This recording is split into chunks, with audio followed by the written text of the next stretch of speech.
प्यारे देशवासियों, नमस्कार। कोरोना की दूसरी वेव और दूसरी वेव से हम भारतवासियों की लड़ाई जारी है।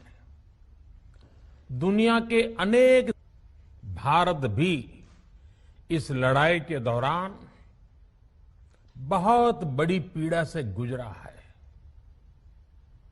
हम में से कई लोगों ने अपने परिजनों को, अपने परिचितों को खोया है। ऐसे सभी परिवारों के साथ मेरी पूरी संवेदनाएं हैं। साथियों, बीते 100 वर्षों में आई ये सबसे बड़ी महामारी है, त्रासदी है।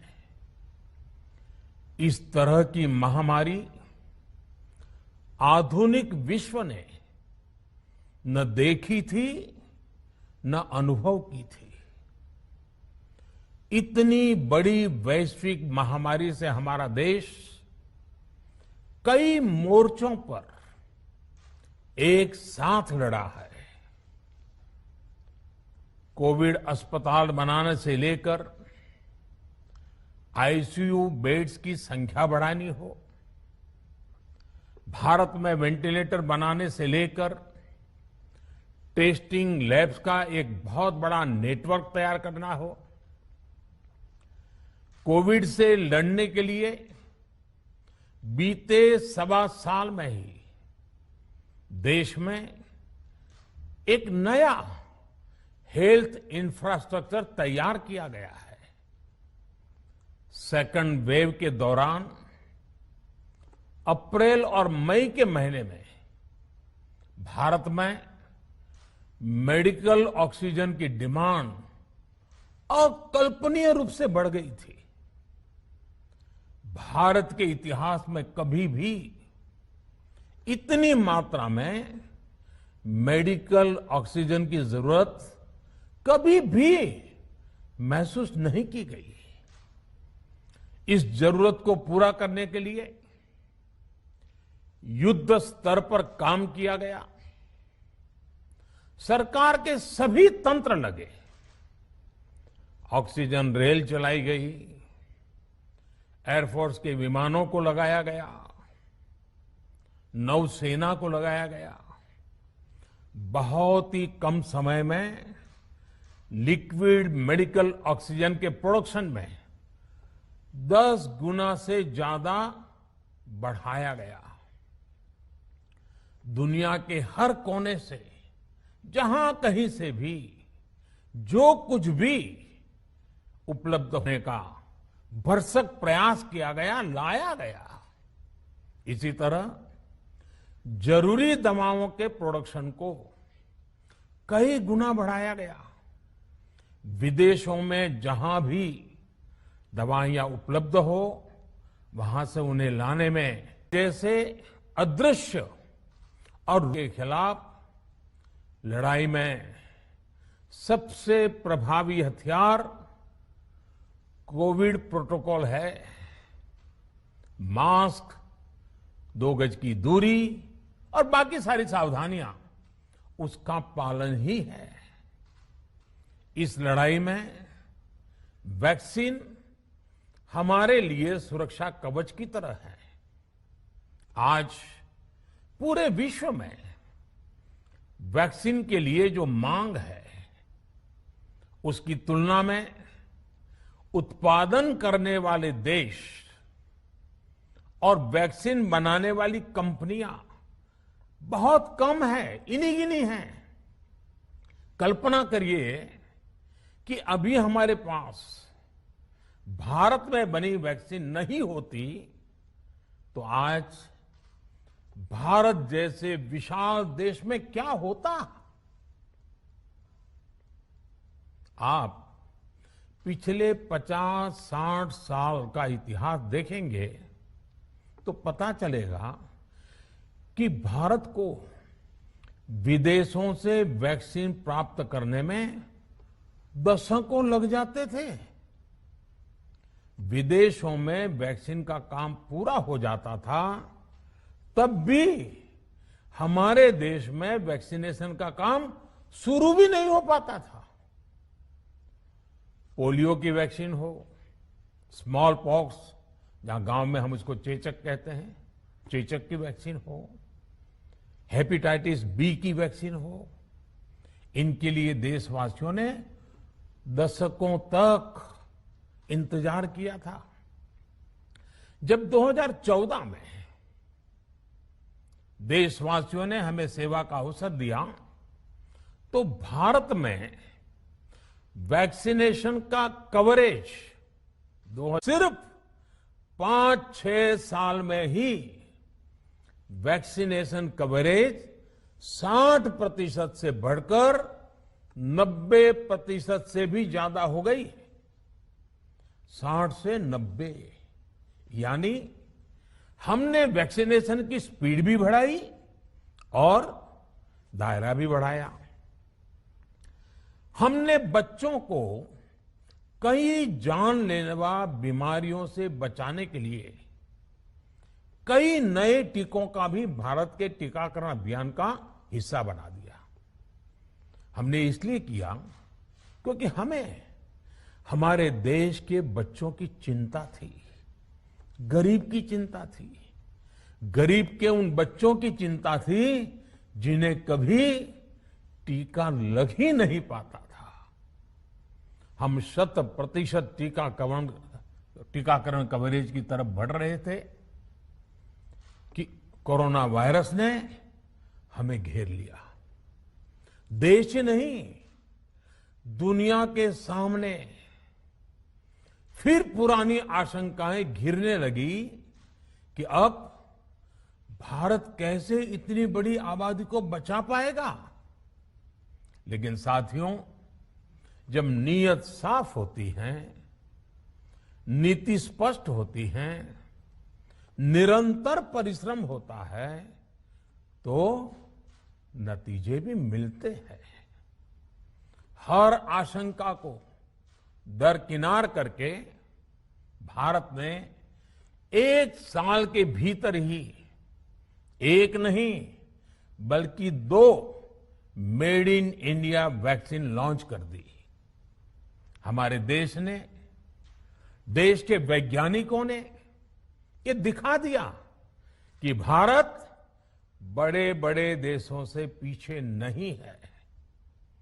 आज जब मैं आपसे बात कर रहा हूं, तो देश में 23 करोड़ से ज्यादा वैक्सीन की डोज दी जा चुकी है। 23 करोड़।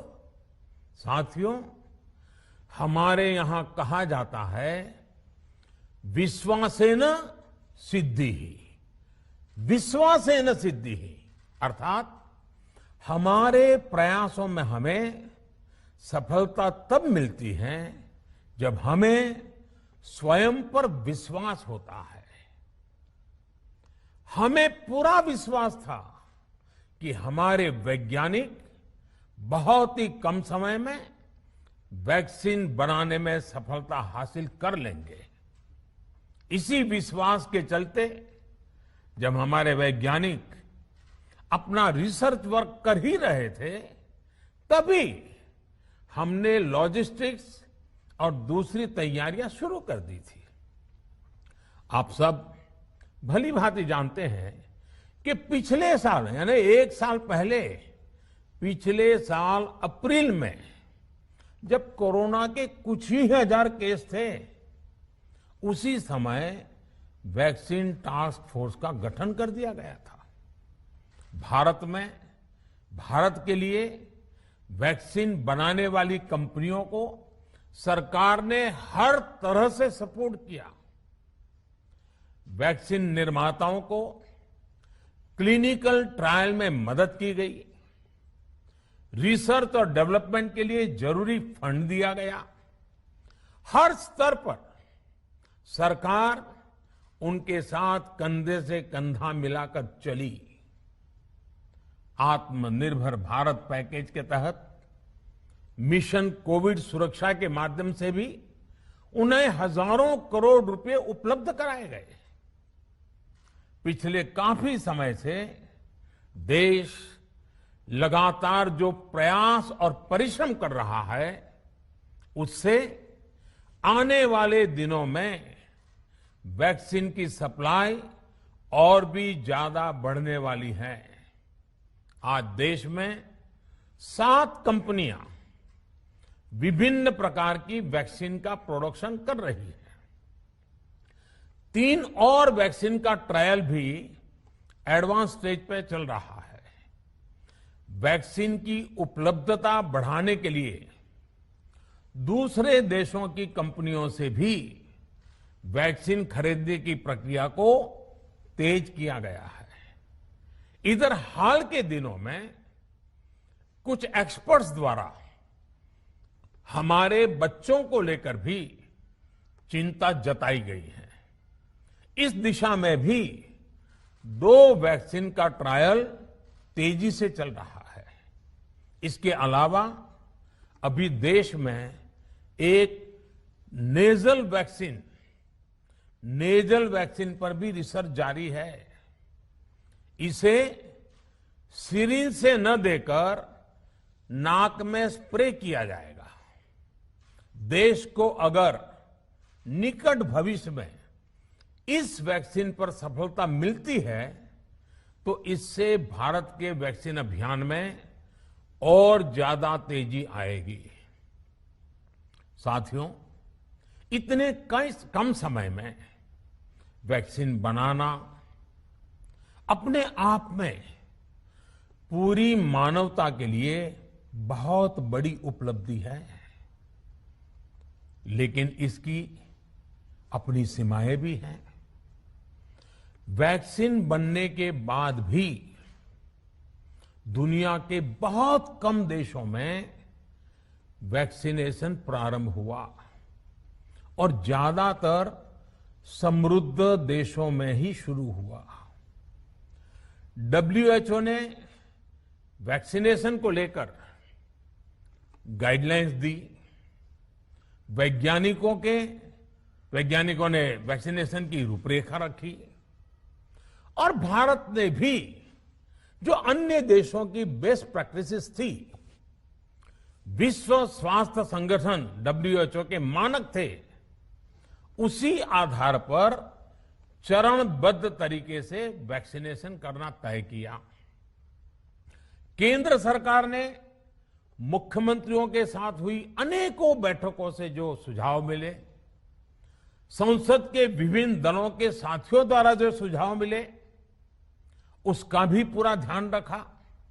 इसके बाद ही ये तय हुआ कि जिन्हें कोरोना से ज्यादा खतरा है उन्हें प्राथमिकता दी जाएगी। इसलिए ही हेल्थ वर्कर्स, फ्रंटलाइन वर्कर्स, 60 वर्ष की आयु से ज्यादा के नागरिक, बीमारियों से ग्रसित 45 वर्ष से ज्यादा आयु के नागरिक, इन सभी को वैक्सीन पहले लगनी शुरू हुई है। आप कल्पना कर सकते हैं कि अगर कोरोना की दूसरी वेव से पहले हमारे फ्रंटलाइन वर्कर्स को वैक्सीन नहीं लगी होती तो क्या होता? सोचिए, हमारे डॉक्टर्स, नर्सिंग स्टाफ को वैक्सीन ना लगी तो क्या होता? अस्पतालों में सफाई करने वाले हमारे भाई बहनों को, एम्बुलेंस के हमारे ड्राइवर्स भाई बहनों को वैक्सीन ना लगी होती तो क्या होता?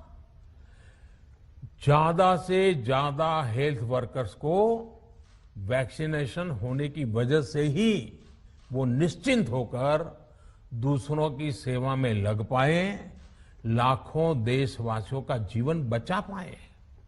लेकिन देश में कम होते कोरोना के मामलों के बीच केंद्र सरकार के सामने अलग अलग सुझाव भी आने लगे, भिन्न भिन्न मांगे होने लगी, पूछा जाने लगा, सब कुछ भारत सरकार ही क्यों तय कर रही है? राज्य सरकारों को छूट क्यों नहीं दी जा रही है? राज्य सरकारों को लॉकडाउन की छूट क्यों नहीं मिल रही है? One size does not fit all जैसी बातें भी कही गई। दलील ये दी गई कि संविधान में चूंकि हेल्थ, आरोग्य प्रमुख रूप से राज्य का विषय है, इसलिए अच्छा है कि सब राज्य ही करें। इसलिए इस दिशा में एक शुरुआत की गई। भारत सरकार ने एक बृहद गाइडलाइन बनाकर राज्यों को दी ताकि राज्य अपनी आवश्यकता और सुविधा के अनुसार काम कर सके। स्थानीय स्तर पर कोरोना कर्फ्यू लगाना हो, माइक्रो कंटेनमेंट जोन बनाना हो, इलाज से जुड़ी व्यवस्थाएं हो, भारत सरकार ने राज्यों की इन मांगों को स्वीकार किया।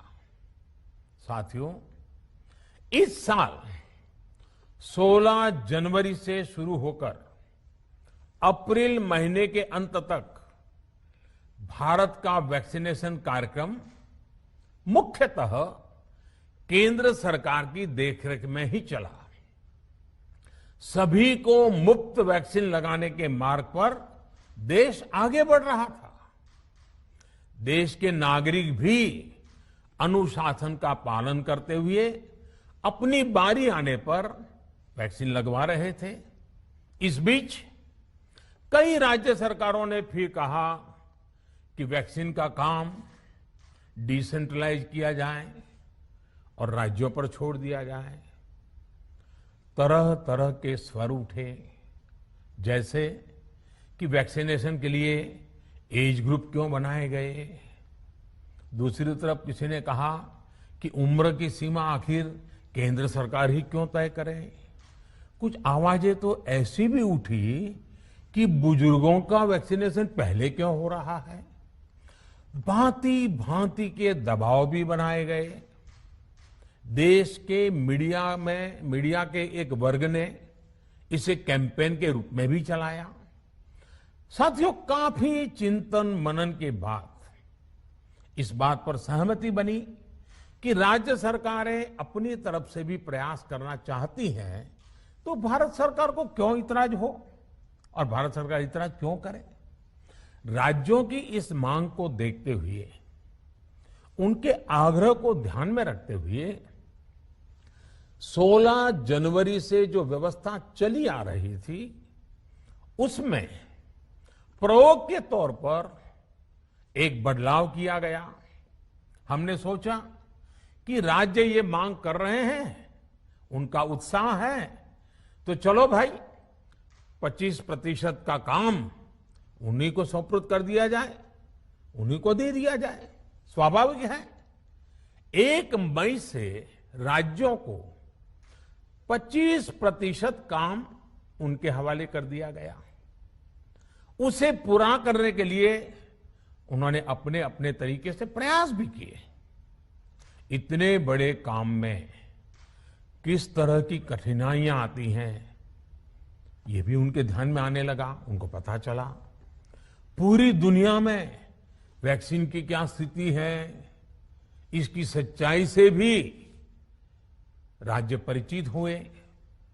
और हमने देखा, एक तरफ मई में सेकेंड वेव, दूसरी तरफ वैक्सीन के लिए लोगों का बढ़ता रुझान, और तीसरी तरफ राज्य सरकारों की कठिनाइयां। मई में 2 सप्ताह बीतते बीतते कुछ राज्य खुले मन से ये कहने लगे कि पहले वाली व्यवस्था ही अच्छी थी। धीरे धीरे इसमें कई राज्य सरकारें जुड़ती चली गई। वैक्सीन का काम राज्यों पर छोड़ा जाए। जो इसकी वकालत कर रहे थे, उनके विचार भी बदलने लगे। एक अच्छी बात रही कि समय रहते राज्य पुनर्विचार की मांग के साथ फिर आगे आए। राज्यों की इस मांग पर हमने भी सोचा कि देशवासियों को तकलीफ ना हो, सुचारू रूप से उनका वैक्सीनेशन हो। इसके लिए 1 मई के पहले वाली, यानी 1 मई के पहले 16 जनवरी से अप्रैल अंत तक जो व्यवस्था थी, पहले वाली पुरानी व्यवस्था को फिर से लागू किया जाए। साथियों, आज ये निर्णय लिया गया है कि राज्यों के पास वैक्सीनेशन से जुड़ा जो 25% काम था, उसकी जिम्मेदारी भी भारत सरकार उठाएगी। ये व्यवस्था आने वाले 2 सप्ताह में लागू की जाएगी।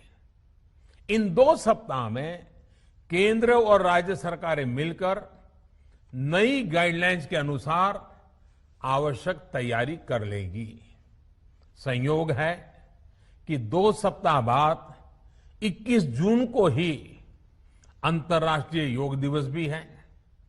21 जून सोमवार से देश के हर राज्य में 18 वर्ष से ऊपर की उम्र के सभी नागरिकों के लिए भारत सरकार राज्यों को मुफ्त वैक्सीन मुहैया कराएगी।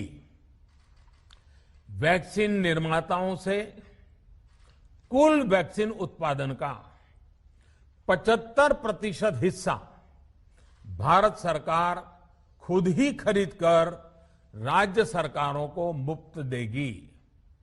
यानी देश की किसी भी राज्य सरकार को वैक्सीन पर कुछ भी खर्च नहीं करना होगा।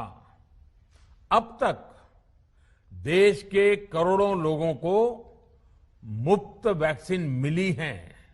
अब 18 वर्ष की आयु के लोग भी इसमें जुड़ जाएंगे। सभी देशवासियों के लिए भारत सरकार ही मुफ्त वैक्सीन उपलब्ध करवाएगी।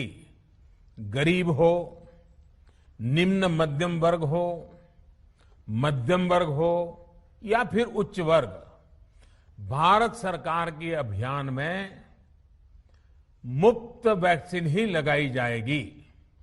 हां, जो व्यक्ति मुफ्त में वैक्सीन नहीं लगवाना चाहते, प्राइवेट अस्पताल में वैक्सीन लगवाना चाहते हैं, उनका भी ध्यान रखा गया है। देश में बन रही वैक्सीन में से 25% प्राइवेट सेक्टर के अस्पताल सीधे ले पाए, ये व्यवस्था जारी रहेगी। प्राइवेट अस्पताल वैक्सीन की निर्धारित कीमत के उपरांत एक डोज पर अधिकतम 150 रुपये ही सर्विस चार्ज ले सकेंगे। इसकी निगरानी करने का काम राज्य सरकारों के पास ही रहेगा। साथियों, हमारे शास्त्रों में कहा गया है, प्राप्य आपदम न व्यथते कदाचित,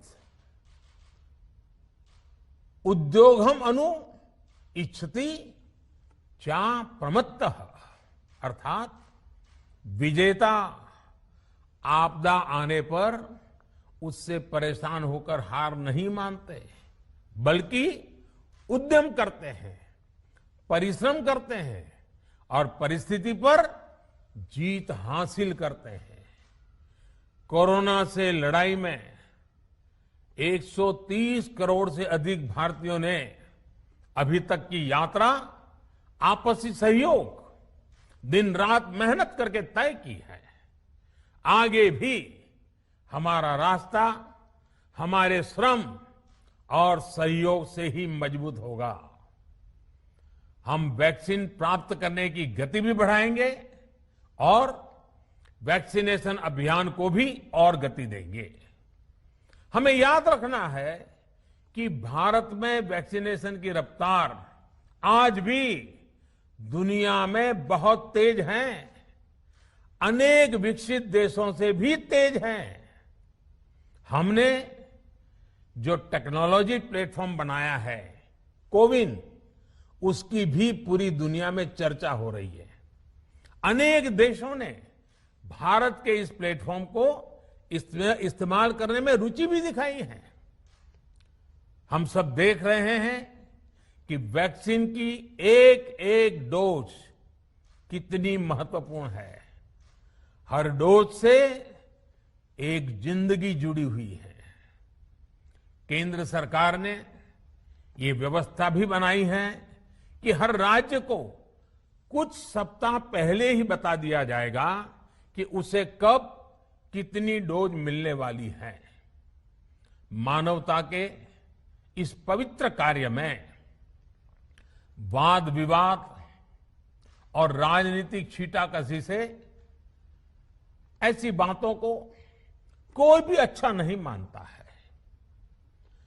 वैक्सीन की उपलब्धता के अनुसार पूरे अनुशासन के साथ वैक्सीन लगती रहे, देश के हर नागरिक तक हम पहुंच सके, ये हर सरकार, हर जनप्रतिनिधि, हर प्रशासन की सामूहिक जिम्मेदारी है। प्रिय देशवासियों, टीकाकरण के अलावा आज एक और बड़े फैसले में उस फैसले से मैं आपको अवगत कराना चाहता हूं। पिछले वर्ष जब कोरोना के कारण लॉकडाउन लगाना पड़ा था तो प्रधानमंत्री गरीब कल्याण अन्न योजना के तहत 8 महीने तक 80 करोड़ से अधिक देशवासियों को मुफ्त राशन की व्यवस्था हमारे देश ने की थी। इस वर्ष भी दूसरी वेव के कारण मई और जून के लिए भी इस योजना का विस्तार किया गया था। आज सरकार ने फैसला लिया है कि प्रधानमंत्री गरीब कल्याण अन्न योजना को अब दीपावली तक आगे बढ़ाया जाएगा। महामारी के इस समय में सरकार गरीब की हर जरूरत के साथ उसका साथी बनकर खड़ी है। यानी नवंबर तक 80 करोड़ से अधिक देशवासियों को हर महीने तय मात्रा में मुफ्त अनाज उपलब्ध होगा। इस प्रयास का मकसद यही है कि मेरे किसी भी गरीब भाई बहन को, उसके परिवार को भूखा सोना ना पड़े। साथियों, देश में हो रहे इन प्रयासों के बीच कई क्षेत्रों से वैक्सीन को लेकर भ्रम और अफवाहों की जानकारी चिंता बढ़ाती है। ये चिंता भी मैं आपके सामने व्यक्त करना चाहता हूं। जब से भारत में वैक्सीन पर काम शुरू हुआ, तभी से कुछ लोगों द्वारा ऐसी बातें कही गई जिससे आम लोगों के मन में शंका पैदा हो। कोशिश ये भी हुई कि भारत के वैक्सीन निर्माताओं का हौसला पस्त पड़ जाए और उनके सामने अनेक प्रकार की बाधाएं आए। जब भारत की वैक्सीन आई तो अनेक माध्यमों से शंका आशंका को और बढ़ाया गया। वैक्सीन न लगवाने के लिए भांति भांति के तर्क प्रचारित किए गए।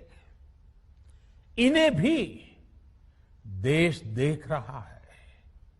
जो लोग वैक्सीन को लेकर आशंका पैदा कर रहे हैं, अफवाहें फैला रहे हैं, वो भोले भाले भाई बहनों के जीवन के साथ बहुत बड़ा खिलवाड़ कर रहे हैं। ऐसी अफवाहों से सतर्क रहने की जरूरत है।